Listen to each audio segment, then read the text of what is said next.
Done. Emerging Sharia, South Africa's first and only fully Sharia compliant family medical takaful and wellness product wishes all listeners Ramadan Kareem. Download the Emergivec app today and get free immediate access to the Emergivec Sharia collection of du'as, hadith, Quran, and much, much more. Well, the time is just gone. 17 minutes to 5 as we continue with the broadcast on the Iftar Drive. Still to come, we've got shortly Maulana Mohamed Tariq, President of the People's Freedom Party, who will be sharing his insights with us today on election preparations, on their manifesto as well. And also later on in the program, taking a look at some of the global issues.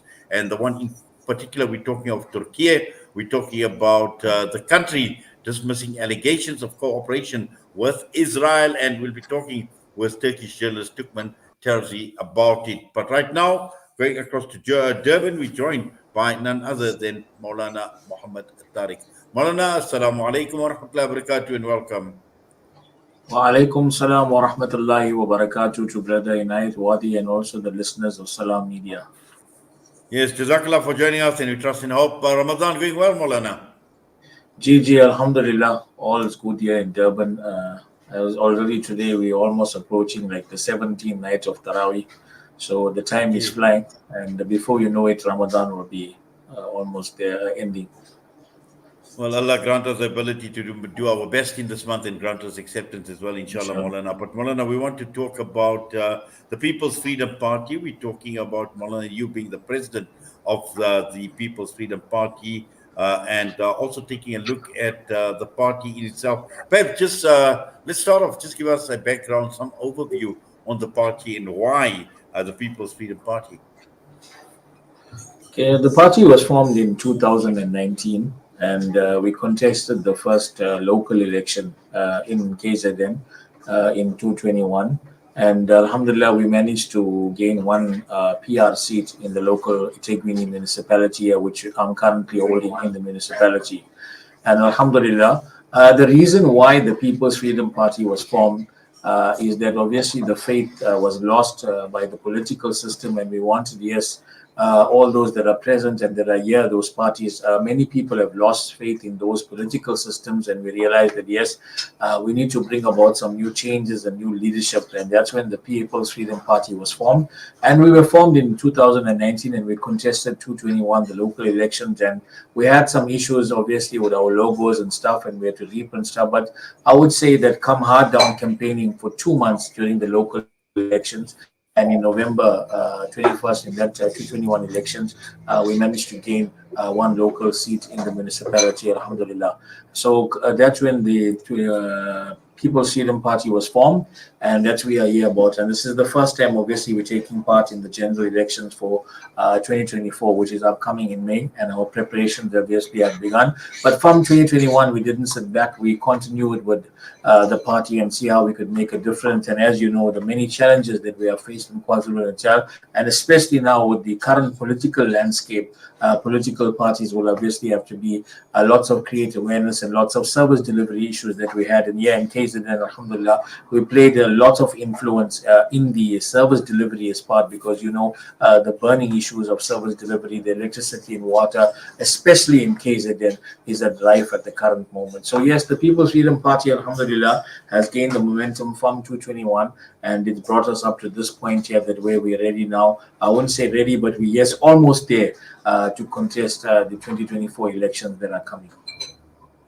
Well, Maulana, obviously, you're going to have to step up a gear because, first it was just local elections, but, contesting on a national level and the provincial level is a totally different story. And I'm sure that, you've given that a lot of thought. The party itself has given it a lot of thought to take this to the next level. And just how does it actually feel now, moving from local and now, obviously aiming your sights at a national and provincial level? I think it's two different issues. Even if you look at a manifesto, launching a manifesto during the local elections, we're more about our bread and butter issues and service delivery issues. And now that you look that, yes, you want to be part of the government and you want to obviously prepare for provincial and the national elections that are coming up now in 2024, it's a different scenario itself. But nevertheless, we said, yes, we've become a local government party in KZN, and let's be part of the government itself, provincial and national, so that we can be able to get a momentum and look at and see how, yes, we can be a representative and the voice of the people. But it's too different. Remember, when you talk about provincial, KZN has a lot of challenge that they place itself there. And you also look at national itself, lots of policies to be made, lots of policies to be asked about, lots of policies. And you'll find currently everyone is looking at what your party has to offer, and everyone's busy with the manifestos and etc. But it's a huge task to take on. And obviously now you're considering it from a local municipality to move on to a provincial structure and then move up. It's something that obviously you're looking at to represent the masses.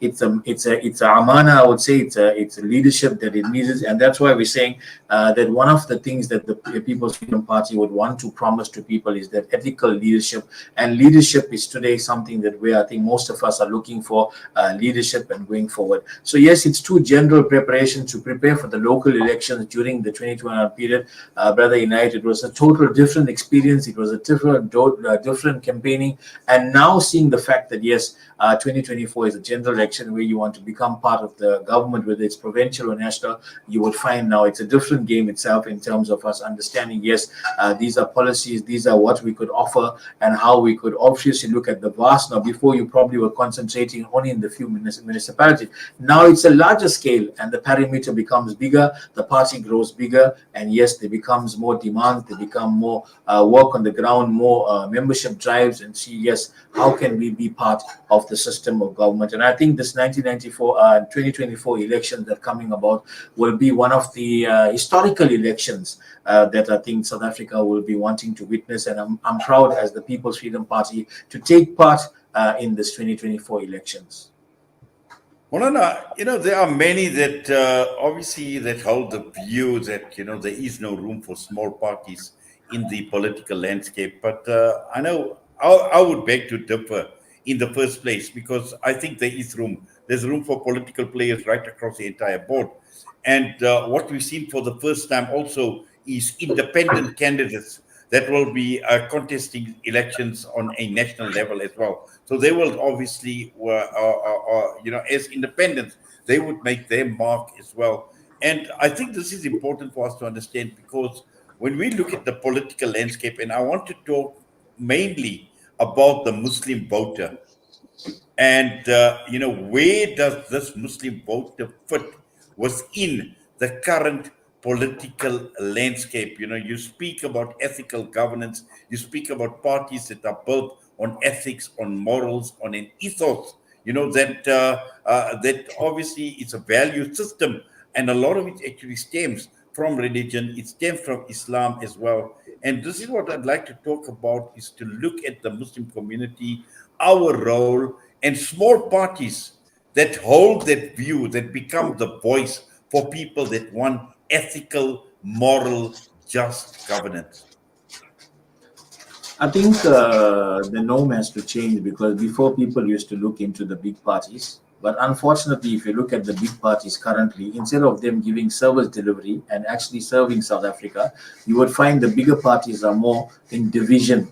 And I'm not going to go into detail, but division, and you will find a whole lot of challenges that they face. But the smaller parties that are now coming about would actually be surprised. But some of these smaller parties play an important role in actually governing and actually running municipalities, and actually being part of the system that is there. So minority parties, or smaller parties that we would call, I think today the landscape is going to change in the future, because we must say, yes, let these parties be your voice. These parties obviously are coming in new, the young blood, they're fresh, they want to take. Many people have this, yes, with big parties we'll get our support, and yes, every 4 or 5 years we do get our support. But smallest parties can play a very, very important role. And those of you that are aware of the political landscape currently or even in the past, minority parties played a major role in terms of governance, in terms of leading municipalities, in terms of being chairpersons of portfolios, and they played a major role in this. And in this particular time, this election, I'm saying to the Muslim voters that watch who you vote for, because remember, in the current situation, if you ask me and I answer the question of Brother Inayat in terms of the Muslim voters itself, the Muslim voters itself should be careful as to who they vote, because remember, the power lies in your hands, who you give the power to. And currently, we don't want to repeat of where we're currently condemning and we're saying what is happening in Palestine, an example that what is happening there. We're saying to the Muslim voter, yes, look carefully, understand. Remember, look at what is our religion ethos. Look at what is our religious base. This is, you know, in the past, people said that politics and religion got nothing to do. But currently, if you look at it, politics and religion has everything to do about it, because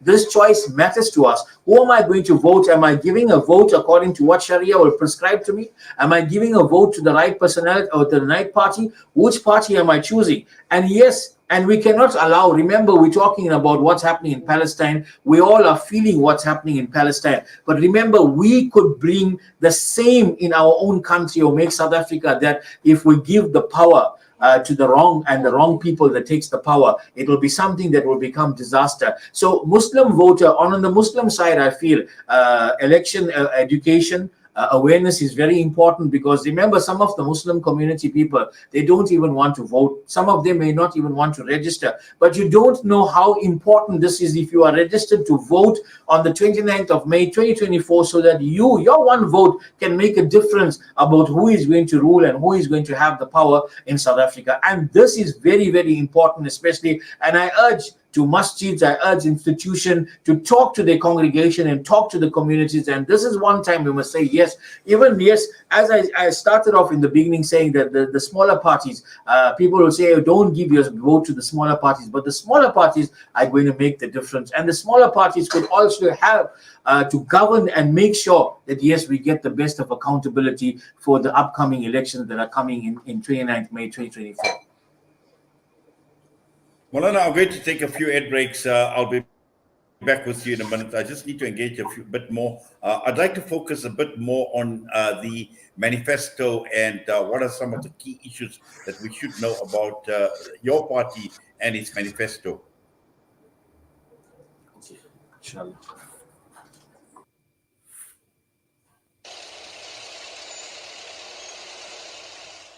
Are you looking for a cross-border road transport company that is committed in achieving high safety standards, who is fast and efficient, and also excel in customer service?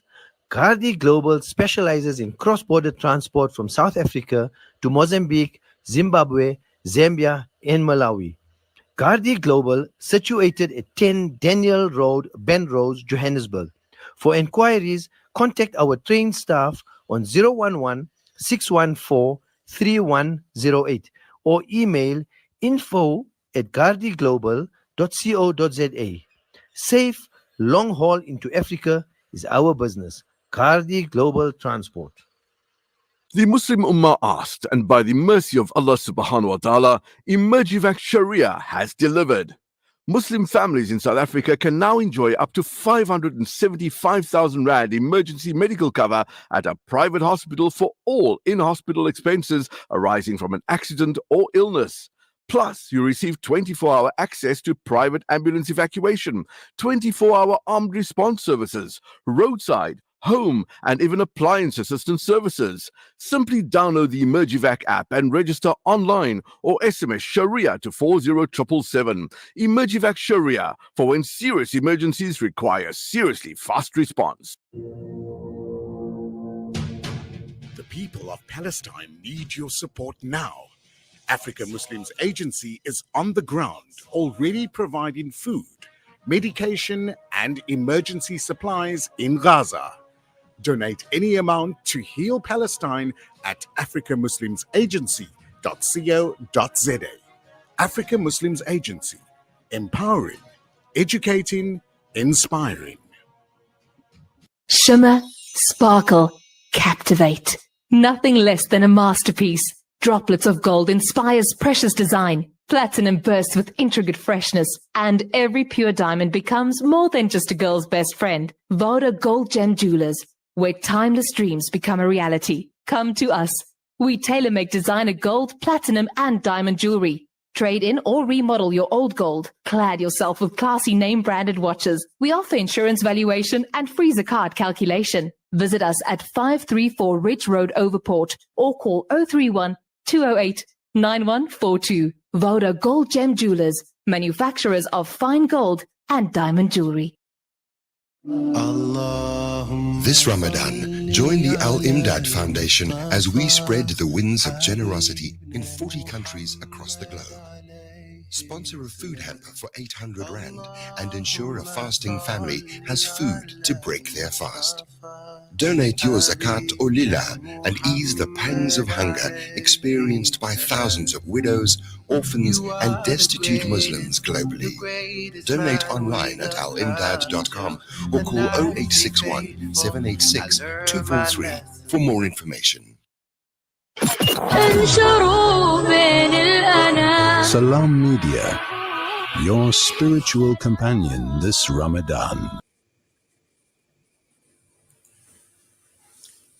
Well, the time is just headed towards 5 p.m. as we continue with our broadcast this afternoon with Councillor Maulana Mohamed Tariq, President of the People's Freedom Party, and just understanding about the party and why it is just so important for parties like the People's Freedom Party to be participating in the elections, and more importantly, in terms of supporting smaller parties. Again, the point we make is the dilemma of a Muslim voter in this country. Where does this actually live? Because we know with what is happening in Palestine, matters are clear. The lines have been drawn very, very clearly in terms of which parties to support if it is only based on the question of Palestine, because we know which parties have nailed their colors to the mast on the side of the Zionist entity and those that have supported the Palestinians.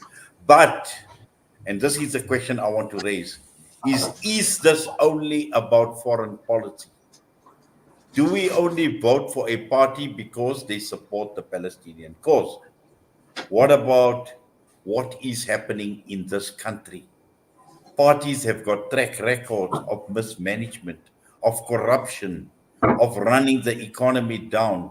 There is just so much we can talk about: joblessness, unemployment, failed policies, black economic empowerment, ESCOM, state-owned enterprises, crime, you name it. There's just so much that we can actually talk about in terms of track record. So we need to find a balance between foreign policy and also at the same time to look at the ability of delivering at a local level. Maulana, just to continue, and perhaps, just your thoughts on what I've had to say in terms of finding that balance. Often we as the People's Freedom Party also that have made some commitments and decisions in municipalities that obviously our decision was based solely to support the Palestinian cause and obviously not to support Zionist parties. And this has come an uproar within the media, within the social media, as to say, how come we're taking a foreign issue and bringing it in here? I think what one must understand, it's a foreign issue that Palestine, and I think before, when I say foreign issue, I mean it's a humanitarian issue that everyone will come up to this and say, yes, it's an issue that, yes, it's not about religion, it's about something. But if you look at the manner of people, how can I say this to you? If I say to you, the blood of Palestine is within the people of South Africa, meaning the people of South Africa or the people that probably are of the political system in this country, their hands are messed with the blood of Palestine. If you understand that concept of mine, then you would understand, yes, it's a foreign policy, but we have those type of people within our country that's actually contributing to the unjust and the apartheid regime that is taking place in Palestine. And we say, if you can support something in foreign, how come in the next future you cannot support it here and do the very same? South Africa has a history. We came up prior 1994, we came out from an apartheid regime and we gained democracy. And that apartheid regime, what transpired? The very same apartheid regime in principle to show that you like the foreign principles in our country. This is actually a danger to our community. And I'm saying this again and again, it's a danger to our community, because right now we may feel that, no, listen, this is a foreign thing. It's happening there in Palestine. Remember, it's a foreign thing happening in Palestine. But if you are not affected with this in South Africa, then really... Sorry, Mala, can I just stop you there? I know, obviously, what I'm saying is that we know we are talking about a foreign policy issue. But the question is, we know that these parties can never and will never ever be supported. We would never ever encourage people to support parties that stand up for or genocide, that stand for injustice, that stand for oppression, and yet it is open, it is blatant for the world to see. So that is a complete no-no. That's out of the question.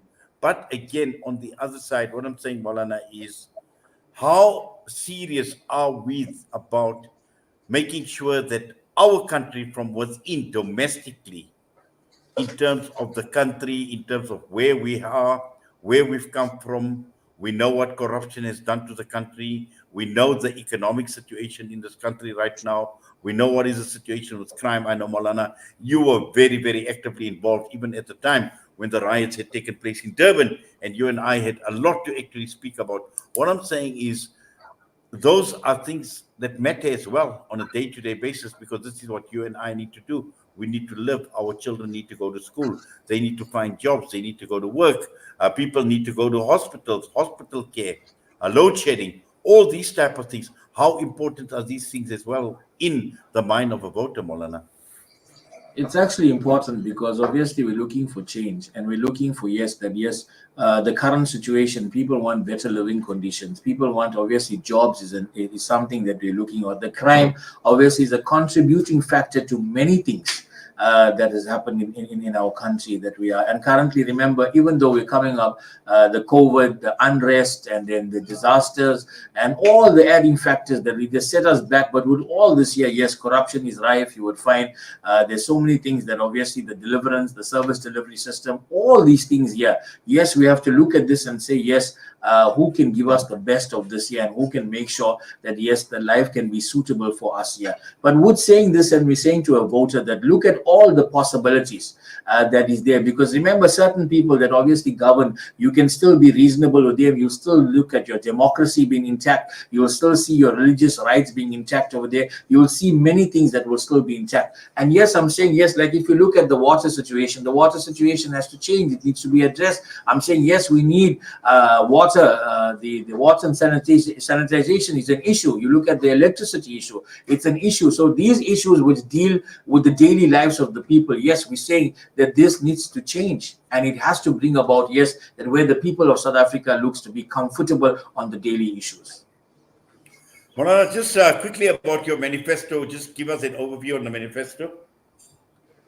Our manifesto, as I said, Brother Inayat, is, and our listeners that are tuned in here. Firstly, we're talking about, yes, the People's Freedom Party wants to guarantee ethical leadership, meaning that leadership that uphold the highest standards of integrity, transparency, and accountability. Our leaders must serve with dedication, meaning that we must be transparent, accountability, coming back to what we just discussed. We must be free from corruption. We must make sure that what belongs to the country, what belongs to the community, must be delivered to the community. And amongst all the manifesto bullet points that I'm going to bring about here in a few minutes, that yes, we do understand, as we spoke about the crime rate is going high. And one of our things that we have, that we're speaking about in the crime rate, is a Labola policy that our manifesto reads. And this Labola policy that we have, we find with the black community that many of the crime, gender-based violence is through this Labola issue that takes place. And we are proposing a national Labola lottery issue in terms of how this could better the people and better the lives. It's a detail this, but I'm just going on to bullet points of this here for you to understand this and say yes. So these are something, especially this Labola issue in terms of the indigenous communities, and combating domestic violence and crime. And yes, the other issues that we're speaking about is quality education, healthcare access. Our healthcare systems are failing. We need changes in our healthcare system. We need upgrading on our healthcare systems. Simple things at our clinics and other issues that deal with provincial and national government. We're saying yes, we want the land reform, environmental conservation, gender equality, infrastructure and development. And one of the things that also our manifesto is proposing is that heroin addiction and treatment and support. Now, free daily heroin addiction treatment. The KZN government through the Department of Provincial Health will establish and specialized unit in clinics across the province. It's a detail, but it's saying that the drug issue at the moment is something that we need to look at, and everyone is troubled by this. So we're saying, yes, give a free daily heroin addiction treatment. And this will bring about positive impact onto the community itself and the country itself. Now, yes, the crime reduction, we're saying that heroin reduction contributes to the crime. So if this is dealt with, obviously there will be. Then we look at our issues of earliest, where we find about where we're talking about electricity, we're talking about water, we're talking about many of our policies that we need to understand. We're saying yes, quality education, gender equality, infrastructure development, youth empowerment, the youth issue, youth empowerment, lack of skills. If we're given the opportunity, yes, we'll put youth empowerment, rural development and agriculture, tourism and cultural heritage, crime prevention and community safety, empowering women and youth, water security and conservation, affordable housing. That yes, if we take what is there for housing, if the corruption stops and then we look at housing, yes, many of us, there'll be no shacks and dwellers or informal settlements. We'll be able to say yes, let's go about there and see how we can make housing an efficient, affordable housing.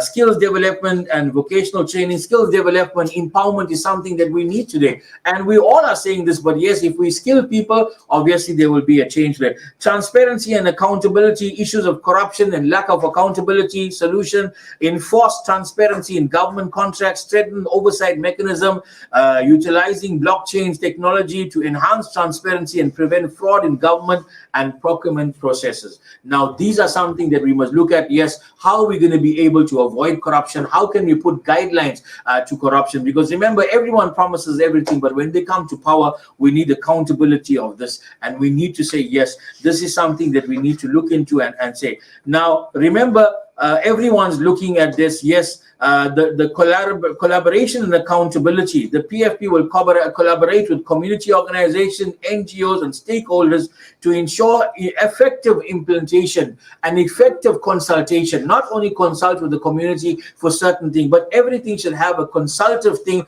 and a restoration progress of where you consult with the community, consult with the country, and see how we will be able to serve you as a government. And the People's Freedom Party is saying that yes, we are going to launch our manifesto in many of the provinces in the next few days and weeks and etc. But we're saying yes, give us an opportunity. You've tried the rest, but give us this opportunity of the People's Freedom Party to serve you and be part of your government structure that is upcoming in the 2024 elections.